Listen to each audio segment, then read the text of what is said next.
ഞാനിന്ന് കുറച്ച് ദിവസമായി വീഡിയോ ഇട്ടിട്ട്. എനിക്ക് സുഖമില്ലായിരുന്നു, ഒച്ച ഒട്ടുമില്ലായിരുന്നു, കഫക്കെട്ടലും ശ്വാസം മുട്ടലും ഒക്കെ ആയിരുന്നു. എന്താ ഞാനിന്നിവിടെ ഉണ്ടാക്കാൻ പോകുന്നത് ബ്രെഡ് കൊണ്ട് ഉപ്പുമാവാണ്. അതിന് വേണ്ട ഇൻഗ്രീഡിയൻസ് ഇഞ്ചി, പച്ചമുളക്, കരിവേപ്പില, ഉള്ളി, സവാളയാണ് അരിഞ്ഞ് വെച്ചിരിക്കുന്നത്. ബ്രെഡ് ഇത് ഇതുപോലെ തീരെ പൊടിയാവണ്ട, ഇച്ചിരി കൂടുതൽ പൊടിഞ്ഞ് പോയി കേട്ടോ. ഇത്രയും പൊടി ആവണ്ട, അല്ലാതെ ഒന്ന് ക്രഷ് ചെയ്തെടുക്കണം. അത് മിക്സിയുടെ ജാറിലേക്ക് ഇട്ടാൽ മതി. എണ്ണ ഒഴിച്ച് ഞാനതിൽ കടുക് ഇട്ടു.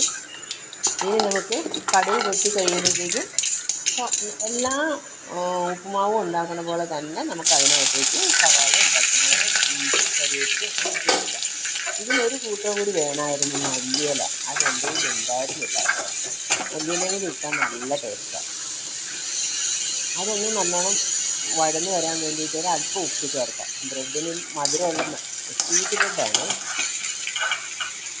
അപ്പോൾ ഉപ്പിട്ട് അതൊന്ന് വാടി കഴിയുമ്പോൾ നമ്മൾ അതിനകത്തേക്ക് കുറച്ച് മഞ്ഞൾപ്പൊടിയും കൂടി ഇട്ട് കൊടുക്കും, ഒരു കളറ് കിട്ടാൻ വേണ്ടിയിട്ട്.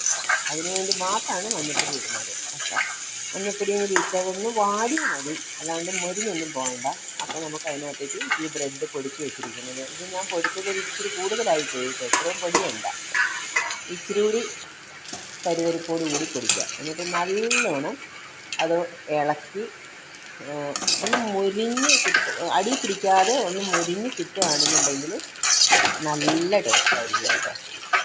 അല്ലെങ്കിലും ടേസ്റ്റാണ്. ഇത്തിരി മല്ലിയിലയും കൂടി വേണമായിരുന്നു, പക്ഷെ എൻ്റെ അടുത്ത് മല്ലിയില ഉണ്ടായിരുന്നില്ല.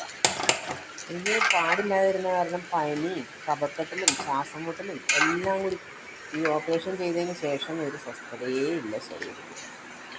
ഇതാ ഞാൻ ഉപ്പുമാവ് ഉണ്ടാക്കിയിട്ടുണ്ട്. ഇതാണ്, ഇതൊന്ന് കഴിച്ച് നോക്കണം, നല്ല ടേസ്റ്റാണ്. നിങ്ങൾ ഉണ്ടാക്കി നോക്കണം. ഇത് അത്രയും അതിനേക്കാളും ചെറിയ കഷ്ണങ്ങളായിട്ട് നുറുക്കി കിട്ടുകയാണെങ്കിൽ അത്രയും നല്ലതാട്ടോ. അപ്പോൾ അത്രയും അങ്ങോട്ട് നമ്മൾ കൂടാതെ അരയ്ക്കണ്ട.